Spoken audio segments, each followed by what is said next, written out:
Hello, my name is Lauren. And I'm Kai. And welcome to the Theoretical YouTube channel, where I don't think we talk about our Twitter page enough. Maybe we should tell people to check out @Theory Central more often. Anyway, welcome to the Theoretical YouTube channel, where endless sadness comes from children's movies. So while we're trying to hold back our tears and get through this video, there's a few points of criteria we'll be grading these deaths on. First of all, our measured tragedy can come from how well we knew the parent before their death. Next, how bad of a life the kid was left in because of their parent's death. Also, bonus points for how creative or unusual the death was, especially if it was on screen. So without further denial of our feelings or shameless plugs, here are our top 10 most tragic Disney parent deaths.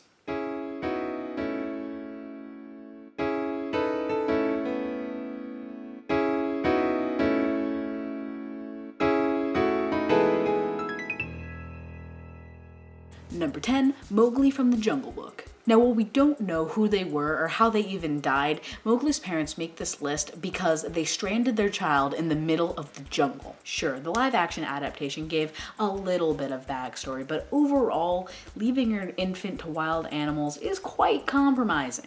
Frankly, Mowgli is lucky that those wolves somehow imprinted on him and that he had those two surrogate father figures. Otherwise, it'd be a pretty short movie. Number 9, Ariel from The Little Mermaid, Ariel's Beginnings. Okay, so this death isn't very tragic at all. It's barely mentioned in the original movie, and doesn't really have very much of an impact on Ariel's feelings. Queen Athena was both introduced and killed off in the prequel to The Little Mermaid. She wasn't even important enough to make it into the original movie. Ariel didn't even become an orphan when she died, because she had a perfectly capable father who just so happens to be the king of the ocean. The only reason she's not number 10 on our list is because she technically had an on-screen death. In the prequel, which was also the second Little Mermaid movie to be released direct-to-disc. Number 8, Lilo and Nani from Lilo and Stitch. To measure the tragedy of one's death, one could look at the effect it had on the remaining characters the death left behind, and you'd be hard-pressed to find less impacted characters than Lilo and Nani. Their parents' car crash may not have been on screen or even take place during the time frame of the movie, but it is the major catalyst for all of the events we see. Ohana would mean nothing without the parents' deaths. Ohana means family. Family means nobody gets left behind. The entire relationship between Lilo and her sister is based off of Nani being pushed into a parenting role that she's not ready for. Without the death, the bonding means very little. If you ignore that whole alien subplot thing, Lilo and Stitch is primarily about a dysfunctional family learning how to cope with a parent's death. But of course, nuclear families aren't the Disney message, and Lilo and Nani do move on from their grief, so tragedy isn't the end-all result from such a ripped photograph. Number 7, Elsa and Anna from Frozen. King Agnar and Queen Iduna arguably had the most tragic Disney parent deaths in recent years. But once you stop to think about it, there wasn't very much of a physical impact on the characters. Both Anna and Elsa were sufficient human beings on their own, they were left with a plentiful and kind staff, and their parents weren't all that great at actually being parents anyway. They let their children run wild in the castle, and Anna almost dies, to which their solution is to take them to a bunch of magical trolls that live in the woods, that actually give them really good advice to help them with their situation. But they completely ignore what the trolls tell them, and decide to essentially lock Elsa in a room and teach her to constantly be afraid of her powers, which is the exact opposite of what the trolls told them to do. She can learn to control it, I'm sure. Until then, we'll lock the gates. However, this did have a pretty big impact on their emotional stance. The main conflict of the movie, as long as you ignore that small one about Hans trying to take over the entire country, all stems from the fact that the sisters don't understand each other because Elsa was taught never to get too close to anyone. Calm down. No, don't touch me. Please. I don't want to hurt you. Number 6, Tarzan from Tarzan. Okay, let me first get something straight. These people are not these people. They're completely different. Their hair doesn't match up, the timelines don't match up, and they did not float all the way from Europe down to southern Africa. That might actually be a good video idea. Okay, so these unnamed humans are the parents of Tarzan from the movie Tarzan, in which they are killed by a leopard named Sabor. Did anyone else think his name was Saber when they first saw the movie? I don't even know how, they don't even pronounce it like that. Anyway, what makes this death so tragic isn't their death, but the death of Saber's, Sabor's other victim. Colin Kurczak's child is also killed in the opening song of the movie, and it is arguably more impactful than Tarzan's actual parents' deaths. So when Kala decides to adopt Tarzan, it makes it so much more meaningful. Number 5, Kota from Brother Bear. Kota's mom's death was not originally a tragic death. In fact, it was an act of justice from our main character avenging his brother's death. Are we sure this was for kids? Anyway, it's not until after Kenai bonds with Kota that he realizes that he orphaned his adopted brother, that Kota's mom isn't missing, she's not coming back, and it's entirely his fault. Whoa, fell off a glade. And it was a pretty graphic death, too. I mean, stabbed by the protagonist in order to protect your son from a proven killer? Harsh, man.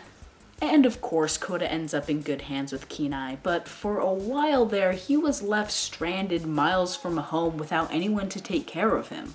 But probably the most tragic part of this death is that it parallels a major theme of the movie, point of view and how it can change meaning. The death goes from an act of justice to a horrific murder in the eyes of its own perpetrator, and it forever changes the relationship between our two main leads. Your mother's not coming. Of all the things I hid from you, I cannot hide the shame, and I pray someone. And while Kota eventually forgives Kenai, they will always have to carry this burden with them. Number 4, Li Shang from Mulan. Okay, so I'm not officially sure who has the bigger body count in this movie, Shen Yu for the Chinese army, or Mulan herself for most of the Huns. Either way, one of the most out-of-nowhere deaths in the entire Disney canon is probably that of General Li and his army. Its main shock value probably comes from the fact that the literal shot before the decimated battlefield is that of the comic relief trying to nail our heroine with a snowball, while singing about true love. Some say tonal problem, I say justified yank on the heartstrings. The tragedy of this death is the sudden shift of power from the general to his son, and the pressing urgency and hopelessness of the army's stakes in the war. After all, if China's best general couldn't defeat Shen Yu, what chance do freshly trained soldiers and a new leader even have? Of course, the grief his son Shang now carries is also pretty tragic, and provides additional motivation to defeat the Huns, which they do at the end of the movie. Spoilers. I think this whole video is a series of spoilers. Number 3, Bambi from Bambi. Now, some of you were probably expecting this to be number 1 on the list, but personally, it doesn't really leave that much of a scar in my childhood, because I was never actually allowed to watch the movie. Curse you overprotective parents! But of course, that's not the only reason Bambi's mom isn't the most tragic death on our list. In fact, you can make the case that his life actually got better after her murder. Bambi didn't know that his father was the great prince of the forest prior to his mother's death. After her passing, he's suddenly granted a great boost in social status, being raised as woodland royalty. He also develops a healthy relationship with a recently absent parent, and though the event was scarring, he also grows closer with his friends. And the film also makes the point that life moves on after traumatic ordeals. Most of the other movies on this list just use the death as a motivation for the characters or plot. Take Lilo and Nani or Elsa and Anna, for example. These sisters are forced to rely on their relationship with each other in the absence of a parental authority in their lives. Bambi, however, is now raised as a prince surrounded by supportive friends, and the plot does not hinge on him dealing with his grief. Bambi's mother actually plays a very minor role in the plot itself, and to really drive in the nail, we don't even know her real name. Number 2, Quasimodo from The Hunchback of Notre Dame. Okay, so if you haven't seen this movie in a while, you may have forgotten the opening scenes depicting this death. Let's recap for a second. You've got these gypsies who are trying to escape when Judge Claude Frollo tries to apprehend them. When Quasimodo's mother tries to run away, Frollo chases her down. She almost makes it to the church where she'd be granted sanctuary, but he gets there first. He also intends on killing Quasimodo by drowning him in this random but super epic well.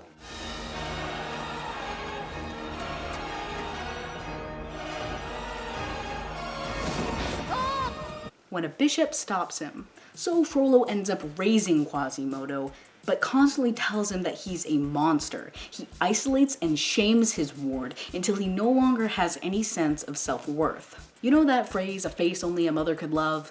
Well, Frollo killed Quasimodo's mother. The true tragedy here is that Quasimodo lost the only person who would have raised him with love. Instead, he was brought up with hatred and guilt at his own expense.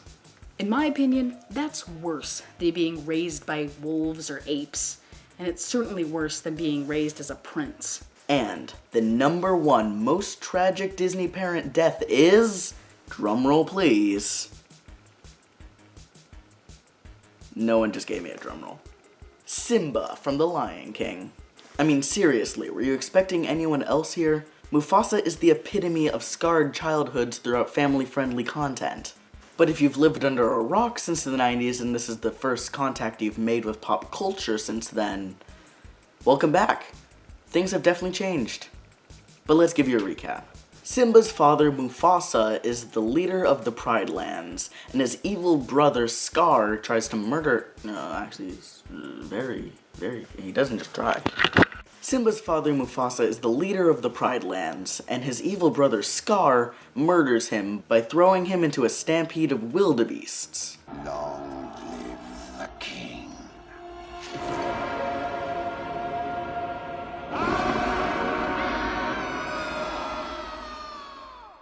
So, not a method of murder you see every day. In terms of how tragic the death is, Mufasa's body isn't just brushed off or disposed of off-screen. In fact, we watch Simba plead for his father to wake up, and we cry with the young lion as he realizes he never will. And of course at this point we've taken time to develop the relationship between Mufasa and his son. He's not just an unnamed face or the product of a prequel. He is an integral part of Simba's life. We've seen him teach his son, fight for his son, scold his son, and laugh with his son. All out of love and pride. Get it? Pride? Mufasa isn't number one on this list because he's the most famous. He earned that right, because he's the most developed parent as a character. Of the choices we have, Mufasa is the most tragic Disney parent death because he's the only parent to be more than a bullet point checked off of a hero's tragic backstory. We believed in the relationship between Simba and his father because the screenwriters took their time to develop it on the screen. And then, they took it away. Well, if you liked this video, hopefully you give us a like and share it with your friends. And if you disagree with any of our choices in this video, we'd be happy to hear your arguments in the comment section down below. If you want more fun Disney and other nerdy content, why don't you subscribe to our channel and check out our Twitter page. Anyway, thanks for watching, and we'll see you later. At least a rabbit would behave